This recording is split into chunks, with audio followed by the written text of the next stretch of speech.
आज राज्यसभा में प्रधानमंत्री मोदी ने राष्ट्रपति के अभिभाषण पर धन्यवाद प्रस्ताव का जवाब दिया और लगभग 1 घंटे 38 मिनट के अपने इस भाषण में उन्होंने भारत को एक विकसित बनाने का रोड मैप देश के सामने रखा और अमेरिका के साथ ट्रेड डील पर विपक्ष के हर सवाल का विस्तार से जवाब दिया। प्रधानमंत्री मोदी ने कहा कि भारत ने 6 वर्षों में 9 बड़ी ट्रेड डील्स की हैं अलग अलग देशों के साथ और दुनिया के बड़े बड़े देश भारत के साथ अब व्यापारिक संबंध बनाने के लिए उत्सुक हैं और कांग्रेस के नेता इसलिए भी परेशान हैं क्योंकि पहले इतने बड़े आर्थिक समझौते नहीं होते थे। प्रधानमंत्री ने आज गांधी परिवार के सरनेम पर भी एक नई बात कही है। उन्होंने कहा कि कांग्रेस के परिवार ने गांधी सरनेम गुजरात से चोरी किया है और आज प्रधानमंत्री मोदी ने यह भी कहा कि कांग्रेस के प्रधानमंत्री देश के नागरिकों को ही समस्या मानते थे जबकि वो देश के नागरिकों को सामर्थ्यवान मानते हैं। यही फर्क है। पिछले कुछ ही समय में दुनिया के महत्वपूर्ण 9 बड़े देशों के साथ 9 बड़े हमारे ट्रेड डील हुए और उसमें मदर ऑफ ऑल डील एक साथ 27 देशों के साथ, यूरोपियन यूनियन के साथ।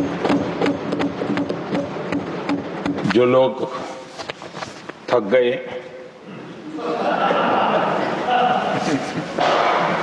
बेचारे चले गए, लेकिन कभी न कभी उनको जवाब देना पड़ेगा कि देश की ऐसी हालत कैसे बना के रखी थी कि दुनिया का कोई देश हमसे डील करने के लिए आगे नहीं आता था। आपने कोशिश की होगी, पीछे पीछे पीछे बहुत चक्कर लगाए होंगे, लेकिन किसी ने आपकी तरफ देखा भी नहीं होगा। चोरी करना जिनका पुश्तैनी धंधा है, जिन्होंने एक गुजराती की सरनेम भी चुरा ली,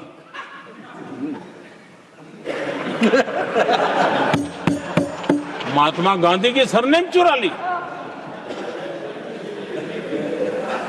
ये लोग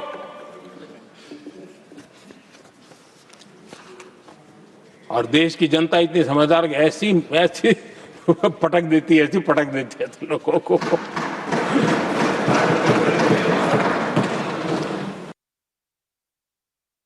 देश के लोगों के बारे में नेहरू जी और इंदिरा जी की सोच क्या थी, मैं उसके विषय में बताना चाहता हूं। इंदिरा जी एक बार ईरान गए थे और ईरान में वो भाषण दे रही थी और उस भाषण में उन्होंने नेहरू जी के साथ जो बातचीत हुई थी उसका उल्लेख किया। खुद ने कहा है, उन्होंने कहा, और मैं जो इंदिरा जी ने कहा था उसको कोट कर रहा हूं, जब किसी ने मेरे पिताजी से पूछा, यानी नेहरू जी से पूछा कि उनके सामने कितनी समस्याएं हैं, तो उन्होंने उत्तर दिया था 35 करोड़। नेहरू जी ने जवाब दिया था कि उनके सामने कितनी समस्याएं हैं, बोले 35 करोड़। उस समय हमारे देश की जनसंख्या थी 35 करोड़। अब आगे देखिए, 35 करोड़ देशवासी नेहरू जी को समस्या लगते थे। ऐसा कोई मुखिया हो सकता है क्या जी? और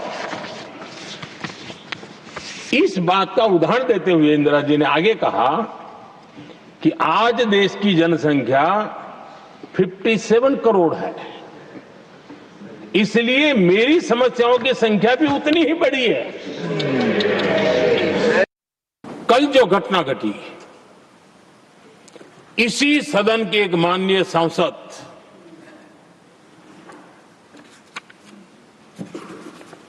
कांग्रेस के शातिर दिमाग जिनका है, ऐसे एक युवराज ने उनको गद्दार कह दिया। अहंकार कितने 7वें आसमान पर पहुंच चुका है इनका।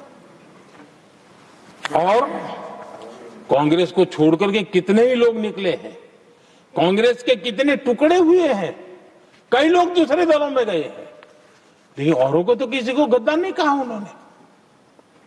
लेकिन कल सांसद को गद्दार इसलिए कहा क्योंकि वो सिख थे। ये सिखों का अपमान था। असल में राहुल गांधी के लिए आज पूरे देश की सलाह ये रहेगी कि उन्हें सकारात्मक राजनीति करनी चाहिए।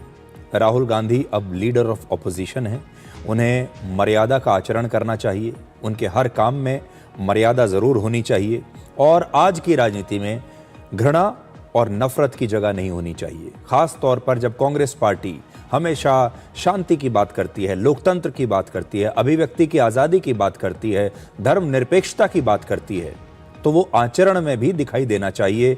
और इसीलिए आज हम राहुल गांधी से कहना चाहते हैं कि वो एक अलग प्रकार के लीडर ऑफ ऑपोजिशन बन सकते हैं। ये एक शानदार मौका उन्हें मिला है जिसमें वो एक अलग प्रकार की राजनीति करके देश के लोगों को दिखा सकते थे, देश के युवाओं को वो ये बता सकते थे कि राजनीति कैसे की जाती है।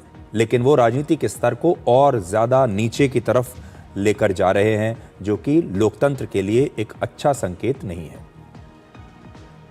कल हमने आपको बीजेपी के एक सांसद 61 वर्ष के सी सदानंदन मास्टर की कहानी सुनाई थी, जिनकी एक राजनीतिक हिंसा में दोनों जो उनके पैर हैं वो काट दिए गए थे।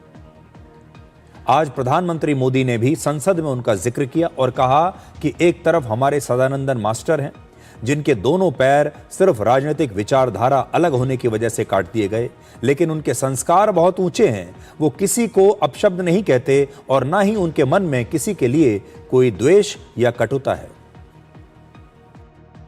राजनीतिक विद्वेष के कारण उनके दोनों पैर काट दिए गए। भरी जवानी में दोनों पैर काट दिए। कटे हुए पैर से जिंदगी गुजार रहे हैं, लेकिन संस्कार इतने ऊंचे हैं कि वाणी में भी अपशब्द नहीं निकलता है, बर्तन में भी कटुता नजर नहीं आता। गर्व होता है। और कल जब देश ने, जब उनका पहला भाषण हो रहा था सदन में और उन्होंने जब अपने बेंच पर आपसे इजाजत लेकर के अपने कटे हुए पैर के लिए वो जिस लीम का उपयोग करते हैं, आर्टिफिशियल लीम का, उन्होंने जब रखा, वो दृश्य देश के लिए पीड़ादायक था कि इस देश में ऐसा ही बंधारण की बातें करने वाले इंडिया अलायंस के लोग, और ये इंडिया अलायंस पूरा जिम्मेवार है इसके लिए,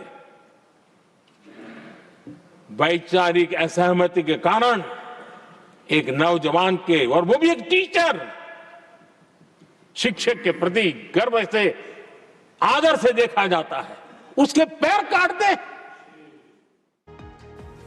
तो राहुल गांधी और सदानंदन मास्टर जो हैं, उन दोनों के बीच की तुलना जरा कीजिए।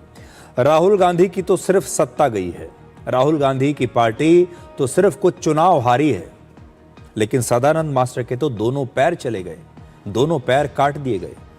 सिर्फ कुछ चुनाव हारने की वजह से, सत्ता जाने की वजह से ही राहुल गांधी कितने क्रोध में रहते हैं, कितना द्वेष दिखाते हैं, कितनी घृणा दिखाते हैं, कितना अपमान और मजाक करते हैं बाकी लोगों का। और दूसरी तरफ सदानंद मास्टर को देखिए, दोनों पैर चले गए, फिर भी उनके चेहरे पर एक सौम्यता है, फिर भी किसी को अपशब्द नहीं कह रहे, फिर भी कहीं बैठकर विरोध प्रदर्शन नहीं कर रहे, किसी का अपमान नहीं कर रहे, चुपचाप अपनी कहानी बता रहे। यह है दो विचारधाराओं का फर्क।